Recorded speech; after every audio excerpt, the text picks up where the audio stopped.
If the Mueller testimony this week made anything clear, it was that getting rid of Trump will have to wait until November 2020. Here's Congressman Adam Schiff on CNN Thursday. We do need to be realistic, and that is the only way he's leaving office, at least at this point, is by being voted out. I agree. Impeachment has been a pipe dream, a folly, maybe even a waste of time. Here's tonight's headline: Beat Trump at the ballot box. The next chance for Democrats to make that case will be at this week's CNN debates in Detroit on Tuesday and Wednesday. Joe Biden enters the debates leading the polls and promising to stop being polite and start getting real. But behind him, Elizabeth Warren and Bernie Sanders are neck and neck, jockeying for second. The progressive New England senators are fighting for many of the same voters and have similar messages. And on night one, they will share the same stage. Now, I've likened the Warren-Bernie battle to a murder mystery like Agatha Christie's 10 Little Indians. And then there was one. But for either Warren or Sanders to be the last one standing, they'll have to take each other on. And the longer they both remain in the race, splitting progressive voters, the more likely it is that the last man standing will be Biden. Now, they've been reluctant to go after each other, and it's early, I get that. But it's only a matter of time before they will have to take the gloves off. Could that happen on Tuesday? Here's the deal. You've heard the expression, this town isn't big enough for the both of us. Well, for Sanders and Warren, the town is feeling very cramped. They've made very clear their differences with Joe Biden, whom they've painted as wrong on foreign policy and too moderate. That distinction is clear, and it's an important one for voters to know. But what about with each other? Why should you vote for Warren over Sanders or vice versa? What does she offer that he doesn't? How does he see our country's challenges differently from her? What significant policy differences do they have? The longer that's unclear to voters, the worse they will both fare. In fact, the most important job they should be thinking about on Tuesday night is not debating Trump, but debating each other. Okay, with me now to preview Warren versus Sanders and all the big debate matchups is Democratic strategist Mark Launebaugh, who is a former senior strategist for the Bernie Sanders 2016 campaign. Okay, so you know, Mark, you know Bernie better than I do, certainly, and you don't see that playing out on Tuesday. You actually think they might, team up.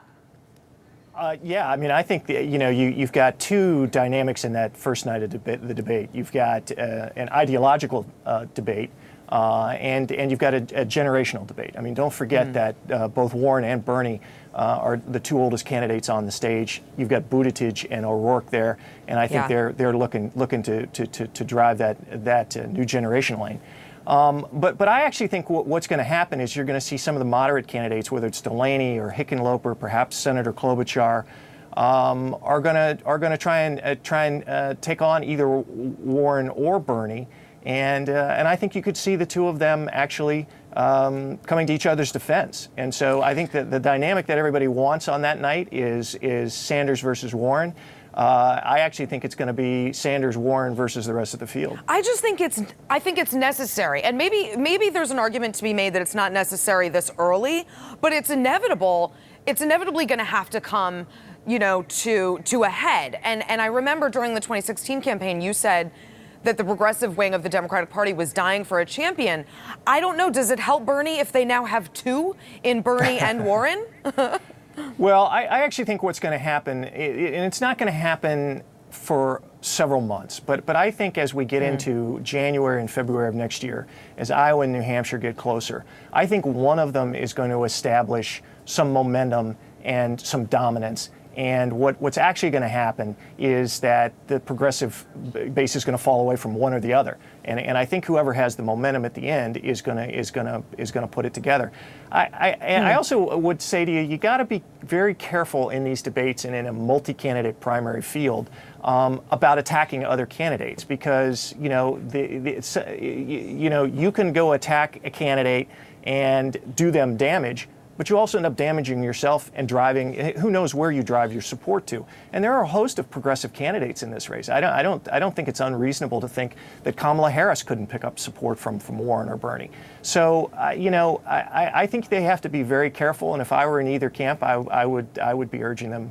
I would be telling my candidate not to attack. Well, so if they defend each other, as you suggest they might, I'm thinking about Joe Biden. Isn't that sort of a dream scenario? Because then he can say, well, they're both naive. They're both impractical. Neither of them can beat Trump. If he can treat the two of them as one, isn't that helpful for him? No, I mean, I really don't. I mean, because I think at the end of the day, he's going to have to take on the substance of their ideas. I mean, I think that's the power of both of their candidacies, right? Is they have big, bold, progressive ideas that tackle the central challenges that the country faces. Now, you as a conservative may not agree with those prescriptions, but you have to say these two candidates are taking on the central challenges on education, on healthcare, on the economy, and I think that's what gives their candidacies power. And I wouldn't worry about that at all. Well, so you tell me. I mean, you're right. I'm probably not going to vote for either of them, but you tell me, what are the differences? Where are there substantial policy differences between Bernie Sanders and Elizabeth Warren? Well, I think that the policy differences clearly are on the margins, but I think, for Elizabeth Warren, I mean, she has one huge distinction over Bernie Sanders, and that is she's a Democrat, and I think that matters inside of a Democratic primary. I think you've also seen her, very clearly say, I'm not a socialist, I'm a capitalist. I want to reform this capitalist system. So I think she has a couple dividing lines with Senator Sanders that are pretty clear, and from my view, being a Democrat is a pretty powerful message in the primary. Senator Sanders, on the other hand, I think his argument is, look, I had the courage to stand up and lead on these issues in 2015 and 16, and you have to have courage of your convictions and leadership to be able to take on a guy like Donald Trump. So I think the distinctions, if they go to them, are not really on policy. So do you think Bernie Sanders will run as an independent if Biden gets the nomination? No, I don't. I really don't. I mean, I think he made that decision before the 15-16 campaign, and there is no way. Whatever you think about Bernie Sanders, let me tell you one thing. He sees Donald Trump as a fundamental threat to this country and to its future, and there is no way Bernie Sanders would participate in allowing Donald Trump to be reelected president. So as the primary gets closer and closer to its end, if Elizabeth Warren is leading Bernie Sanders by, say, 10 points, do you think he'll drop out? Well, I don't think he'll drop out, but I just think some of his support will drop away, and she'll pick up momentum. I mean, look, if you look at where the polls sit in Iowa and New Hampshire today, I mean, Biden's somewhere in the mid-20s. You have Warren, Sanders, and Harris in the teens. Any of those candidates could rocket past Biden and get up into the low 30s and win those two states. And so I think it's capable. Either one are capable of doing it. So earlier this week, I'm sure you saw it, an MSNBC legal analyst said that Bernie made her skin crawl, that he wasn't pro-woman, and he responded by actually putting that clip in an ad to defend himself. There is a perception, and maybe it's an unfair one, that, the Bernie bros and maybe even Bernie himself, he isn't in touch with women. Is that a weakness for him? I don't think that's a fair characterization, but I will say this, just as a political matter.